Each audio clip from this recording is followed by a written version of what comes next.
आज हम डिस्कस करने जा रहे हैं mirror formula for concave mirror. लेकिन केस लिया रियल इमेज का। Mirror formula for concave mirror के लिए डिस्कस करना, लेकिन इन केस ऑफ रियल इमेज। और नेक्स्ट वीडियो में हम बात करेंगे इन केस ऑफ वर्चुअल इमेज, और उसके बाद हम जाएंगे कन्वेक्स मिरर की ओर। तो मिरर फार्मूला क्या होता है? It is a relationship between focal length, object distance u and image distance v। In case of mirror इसको लिखा जाता है 1/v plus 1/u is equal to 1/f। v जो है हमारे पास वो इमेज डिस्टेंस है, u हमारे पास ऑब्जेक्ट डिस्टेंस है, और f हमारे पास फोकल लेंथ है। तो यहाँ देखो ना, मैंने आपके सामने रे डायग्राम बना के दिखाई। इस रे डायग्राम को समझेंगे हम अब। याद रखना आपने, और आप यहाँ पे let A B the object. A B जो हमारे पास ऑब्जेक्ट है, और उसको प्लेस किया है behind the centre of curvature. Centre of curvature के पीछे हमने ऑब्जेक्ट को प्लेस किया है। और आपको मैंने रूल्स पढ़ाए थे। अब हम बात करते हैं, जब हमने पहली रे मैंने ली, वो किसके ली? पैरेलल मैंने ली प्रिंसिपल एक्सिस के। और आपने रूल्स में ये पढ़ा था, जब कोई भी ray parallel to the principal axis जाए, वो रिफ्लेक्ट होने के बाद फोकस से पास होती है। यहाँ देखो ना, यहाँ से गई, रिफ्लेक्ट हुई और फोकस से पास हुई। और दूसरी रे को मैंने जब यहाँ से पास किया और पोल के ऊपर इंसिडेंट करवाया, और आपने रूल्स में पढ़ा था कि कोई रे अगर पोल पे इंसिडेंट हो रही है, जितने एंगल पे वो इंसिडेंट हो रही है, वो उतने ही एंगल पे रिफ्लेक्ट होगी, और रिफ्लेक्ट होने के बाद यहाँ से गई और यहाँ। और तीसरा रूल आपने ये पढ़ा था, जब कोई भी रे सेंटर ऑफ कर्वेचर से पास होगी, ये रे सेंटर ऑफ कर्वेचर से पास हो रही है, वो रिफ्लेक्ट होने के बाद वो सेंटर ऑफ कर्वेचर से ही पास वापस जाएगी। मतलब जहाँ से आई थी वहीं से जाएगी। और यहाँ पे ये तीनों रे रिफ्लेक्ट होने के बाद इस पॉइंट पे मिली। और आपको पता है, जहाँ पे भी हमारे पास रे आपस में मीट करती हैं, वहाँ पे हमारे पास इमेज बनती है। और इस इमेज को नाम दूंगा मैं रियल इमेज। क्यों? यार रेज रिफ्लेक्ट होने के बाद एक्चुअल में मीट कर रही हैं, और केस में हमने रियल इमेज का ही लिया है, और जाहिर सी बात है रियल इमेज ही बनेगी। एक्चुअल में मीट कर रही हैं और रियल इमेज, और जहाँ पे मीट कर रही हैं वो ए डैश, और इसके जस्ट मैंने ऊपर एक लाइन खींची जिसको मैंने नाम दिया बी डैश। ये जो ए डैश और बी डैश है, ये हमारे पास इमेज है। ए डैश बी डैश जो हमारे पास इमेज है। रे डायग्राम आपको क्लियर हुई। अब हम एक केस लेते हैं फ्रॉम सिमिलर ट्रायंगल्स। यहाँ पे देखो ना, ए डैश बी डैश सी को नज़र दीजिए। ए डैश बी डैश सी और ट्रायंगल ए बी सी, ये दोनों सिमिलर ट्रायंगल्स हैं। और आपको पता है, जो सिमिलर ट्रायंगल्स का रेशो होता है प्रोपोर्शनेट साइड्स का, वो इक्वल होता है। तो यहाँ देखो ना, यहाँ एंगल 90 डिग्री इस ट्रायंगल में, इस ट्रायंगल में यहाँ एंगल 90 डिग्री। ये एंगल इस ट्रायंगल का ये एंगल और इस ट्रायंगल का ये एंगल, इनको हम बोलते हैं वर्टिकली अपोजिट एंगल। और इस ट्रायंगल का ये वाला एंगल और इस ट्रायंगल का ये वाला एंगल, इसको हम बोलते हैं अल्टरनेट इंटीरियर एंगल। और ये दोनों के दोनों एंगल इक्वल होते हैं। तो अगर मैं यहाँ से केस लूँ, ए डैश बी डैश ये, और यहाँ से ए बी लूँ, और हम याद रखना, अगर हमने यहाँ से ना ये वाली साइड लेनी है इस ट्रायंगल में, ना यहाँ से ये वाली साइड लेनी है, हमने परपेंडिकुलर और बेस को लेना है, यहाँ से परपेंडिकुलर और बेस को लेना है, क्योंकि हमें यहीं से वैल्यूज़ मिलेंगी। इस हाइपोटेनस का और इस हाइपोटेनस का कोई लेना देना नहीं है। तो मैं यहाँ से ये लिख सकता हूँ, a dash B dash upon A b, which is equal to b dash c upon b dash c upon b c। इतने क्लियर है? मान लीजिए इस पहले इक्वेशन, इसको मैं नाम देता हूँ इक्वेशन फर्स्ट। अब केस लेते हैं हम दूसरा, एक और case from similar triangles A dash B dash P and A B P. और डायग्राम में देख लीजिए, A dash B dash P कौन सी ट्रायंगल है? A dash B dash P, ये वाली ट्रायंगल, और ए बी पी, ये यानी कि ये पूरी ट्रायंगल है ए बी पी। ध्यान से देखना डायग्राम, ए बी पी ये पूरी ट्रायंगल, और ए डैश बी डैश पी ये दूसरी ट्रायंगल। तो इसमें भी वही केस लगेगा जो मैंने पहले केस में बोला था। ये भी सिमिलर ट्रायंगल्स है, और इसमें भी वही केस होगा। इसमें लूँगा मैं a dash B dash upon A b, a dash B dash upon A b which is equal to B dash P upon B p, sorry b p. ध्यान से देखना, ये हो गया ना। अब इसको ध्यान से देखना, अब ये किसके बराबर होगा, B dash P upon B P. तो इस इक्वेशन को नाम देता हूं मैं इक्वेशन नंबर सेकंड। इतना क्लियर है? फ्रॉम फर्स्ट एंड सेकंड, पहली इक्वेशन और सेकंड इक्वेशन में से मैं ये देख सकता हूं, आपको साफ साफ एक चीज़ दिख रही है, इसकी जो है left hand side A dash B dash upon A B, और इसकी लेफ्ट हैंड साइड, दोनों की लेफ्ट हैंड साइड बराबर है। इसका मतलब अगर इन दोनों की लेफ्ट हैंड साइड बराबर है, और इससे हम ये बता सकते हैं इनकी राइट हैंड साइड भी बराबर होगी, और मैं इनकी राइट हैंड साइड लूँगा, यानी कि ये भी बराबर होंगी B dash C B C which is equal to B dash P upon B P. इसको नाम देता हूँ मैं equation number third. From figure, अब फ्रॉम फिगर मैं लूँगा यहाँ से बी सी की वैल्यू निकालूंगा मैं, बी सी किसके बराबर होगा। तो अगर मैं ले लूँ बी सी, और आप देखना डायग्राम में देख लीजिए बी सी कहाँ मेरे पास, बी सी ये है, और आपने निकालनी है इसकी वैल्यू कि बी सी किसके बराबर होगा। और आपने अगर निकालनी है ये वैल्यू, इसके और इसके बीच में क्या डिस्टेंस है बी सी, तो ये कहाँ से निकलेगा, ये निकलेगा पी बी, इस पूरे से पी बी है ना, या यहाँ से यहाँ ले P B minus P C. जब आप इस पी बी में से पी सी निकालोगे, आपके पास पीछे आ जाएगा बी सी। तो मैं इसको इस तरीके से लिख सकता हूँ ना, B C is equal to P B minus P C. अब लूँगा मैं बी सी का केस लिया, अब लेंगे हम ये वाला बी सी, बी डैश सी किसके बराबर होगा, बी डैश सी। चले डायग्राम में चलेंगे, ये है ना, यहाँ देखो बी डैश सी, ये बी डैश सी के बीच का डिस्टेंस अगर मैंने निकालना होगा, तो ये कैसे निकलेगा, ये निकलेगा पी सी, यहाँ से यहाँ P C minus P B dash. ये आपने निकालना है बी डैश सी, तो ये कैसे निकलेगा, ये पूरा पी से लेके पी सी, इसमें से आपने माइनस करना है पी सी में से माइनस करना है आपने पी बी डैश।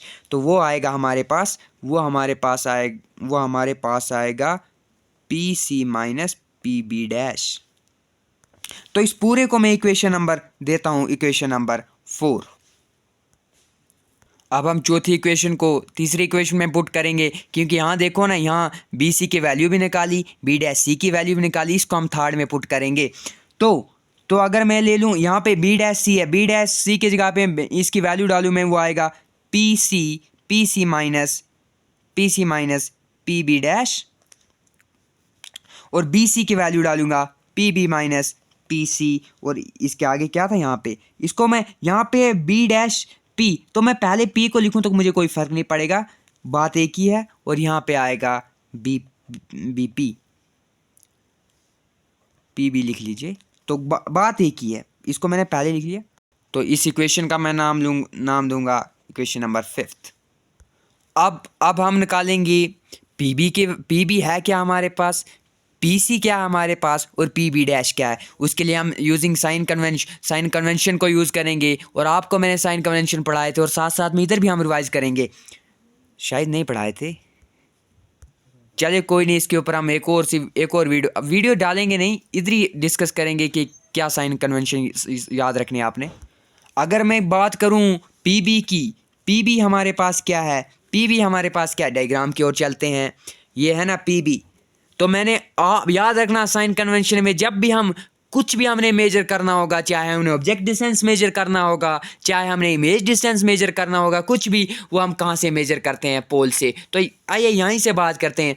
तो मैंने लिया है पी बी क्या है, मतलब पी बी ये है, पी बी क्या है, पी बी हमारे पास ऑब्जेक्ट डिस्टेंस है। क्यों, यहाँ देखो ना, हमारे पास ऑब्जेक्ट यहाँ पे है, यहाँ पे है ना ऑब्जेक्ट, तो मेजर कहाँ से करते हैं? पोल से। तो पी बी जो है हमारे पास, वो हमारे पास ऑब्जेक्ट डिस्टेंस है। तो ऑब्जेक्ट डिस्टेंस को किससे डिनोट करते हैं? यू से। लेकिन बात आती है प्लस यू लेना है कि माइनस यू लेना है। याद रखना साइन कन्वेंशन में आपने क्या करना होता है, अगर आपके पास यहाँ पे अगर आपकी चीज़ है ये ऑब्जेक्ट डिस्टेंस और इमेज डिस्टेंस मिरर के लेफ्ट साइड है, ये है ना मिरर, इसकी राइट साइड ये है, लेफ्ट साइड ये है। कुछ भी अगर लेफ्ट साइड आपने कुछ भी मेजर करना होगा, लेफ्ट साइड हम माइनस लेते हैं साथ में, और राइट साइड प्लस लेते हैं। अगर हम हाइट प्रिंसिपल एक्सिस के ऊपर मेजर कर रहे हैं तो प्लस में लेनी है, अगर नीचे मेजर कर रहे हैं तो माइनस में लेनी है। अगर लेफ्ट साइड हम कुछ मेजर कर रहे हैं तो माइनस में लेना है, और राइट साइड हमने प्लस में लेना है। तो बताइए मुझे, पी भी अगर ऑब्जेक्ट डिस्टेंस है प्लस में आएगा या माइनस में आएगा? अरे माइनस में आएगा। क्यों? ये लेफ्ट साइड है ना, तो मैं लिखूंगा इसको माइनस यू। अब बात करूं अगर मैं पीसी की डायग्राम में देखते हैं। पीसी, याद रखना पीसी का मतलब पी से और सी के बीच में, याद रखना हम लेते हैं आर। क्यों? ये रेडियस है भाई, ये सेंटर क्या है? सेंटर ऑफ कर्वेचर क्या है? ये मतलब सेंटर है। तो सेंटर पोल से लेके जो सेंटर ऑफ कर्वेचर के बीच में डिस्टेंस होता है उसको हम आर लेते हैं, वो होता है हमारे पास रेडियस। और पीसी आएगा आर के बराबर, और वो भी माइनस में आएगा। क्यों यार? वो भी तो लेफ्ट साइड है ना, यहाँ पे आया। और अब मैं केस लेता हूँ पी बी डैश का अगर मैं देखूँ पी बी डैश, यहाँ मैं क्या लूँगा भाई ये हमारे पास इमेज देखो ना, इसके जस्ट नीचे बन रही है ए डैश पे। तो यहाँ से यहाँ तक ये इमेज डिस्टेंस है, तो इसको हम वी से डिनोट करते हैं, और इसको भी हम माइनस में लेंगे। इसको हम पूरी एक नाम देंगे इक्वेशन को, इक्वेशन नंबर 6। अब आपने कुछ नहीं करना है, सिंपल सी बात है, इस छठी इक्वेशन को आपने फिफ्थ में पुट करना है, क्योंकि आपके पास वैल्यूज आई ना, पी बी की वैल्यू आई, पी सी की वैल्यू आई, पी बी डैश की वैल्यू आई। चलिए छठी को डालिए पाँचवीं में। यहाँ पे है पी सी, तो पी सी आपके पास आया है ना पी सी, तो पी सी की जगह पे लिखूंगा मैं माइनस आर, और बीच में इसका ये माइनस। पी बी डैश की जगह पे लिखूंगा मैं minus v upon P B की जगह पे लिखूंगा मैं माइनस यू, यही है ना। तो बीच इसमें इसका माइनस ये इसका, और पी सी की वैल्यू मेरे पास है माइनस आर। तो अगर इस साइड देखूं, इस साइड है मेरे पास पी बी डैश है, पी बी डैश की जगह पे इसकी वैल्यू डालूं, वो माइनस वी है, और पी बी की वैल्यू हमारे पास माइनस यू है। तो चलिए इसको आगे की ओर करते हैं। आपको पता है minus r as it is रहेगा, minus minus plus plus v, minus u as it is, minus minus plus r. तो यहाँ पे मैं सिंपल सी बात है, इसको मैं क्या करता हूँ, इसको मैं कैंसिल करूँगा, माइनस माइनस ये कैंसिल, तो ये आएगा वी अपान यू। तो यहाँ पे इक्वल टू का केस है, ये यू है, यू और वी, तो ये क्रॉस मल्टीप्लाई करूँगा, इसको इस यू को इस पूरे के साथ मल्टीप्लाई, वी को इस पूरे के साथ। जब इसको आप मल्टीप्लाई करोगे यू इंटू आर, ये आएगा माइनस यू आर और प्लस यू वी। जब आप इस यू को इसके साथ मल्टीप्लाई करोगे यहाँ से, अब इस वी की इनके साथ बारी, तो ये आएगा बीच में इक्वल टू, ये आएगा minus u v plus u r. तो मेरे पास आया minus u r plus u v is equal to minus u v plus v r. अब हम आर वालों को एक साइड करेंगे, ये आएगा हमारे पास, देखना अगर ये u v as it is इस साइड, और ये जो माइनस यू वी है इसको मैं इस साइड लाऊं, तो ये प्लस में आएगा प्लस यू वी, और यहाँ पे है इक्वल टू के साइड वी आर ऑलरेडी, और ये जब माइनस यू आर इस साइड जाएगा, ये प्लस में जाएगा माइनस यू आर। तो ये आएगा u v plus u v, ये आएगा 2 और v r plus u r as it is. अब आपने कुछ नहीं करना है, आपने सिंपल से डिवाइड करना है both side by u v r. कुछ नहीं किया मैंने, ये था 2u v is equal to v r plus u r. इस v r plus u r को मैंने पहले लिखा और 2u v को बाद में लिखा, दोनों बराबर हैं। और डिवाइड किसके साथ किया? यू वी आर को इसके साथ डिवाइड, इन सबको यू वी आर के साथ डिवाइड किया, बोथ साइड।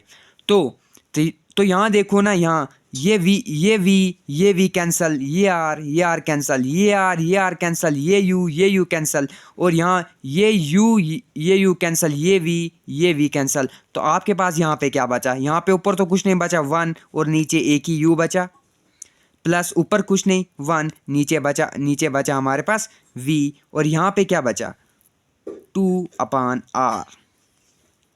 अब आता है हमारे पास लास्ट स्टेप, आप ये जानते हो, बट यहाँ पे एक चीज़ लिखना, but r is equal to 2f। जो r है वो रेडियस होता है, वो किसके बराबर होता है? ट्वाइस ऑफ फोकल लेंथ, और r की जगह पे 2f पुट कर दो, ये आएगा 1/u plus 1/v is equal to 2/2f। r की जगह पे 2f डाला, यहाँ से ये 2 कैंसल, और ये मेरे पास इस तरीके से बना 1/u plus 1/v is equal to 1/f। हुआ ना? यही प्रूव, यही था ना mirror formula, 1/u plus 1/v is equal to 1/f। तो ये था हमारे पास mirror formula for concave mirror, specially real image के लिए।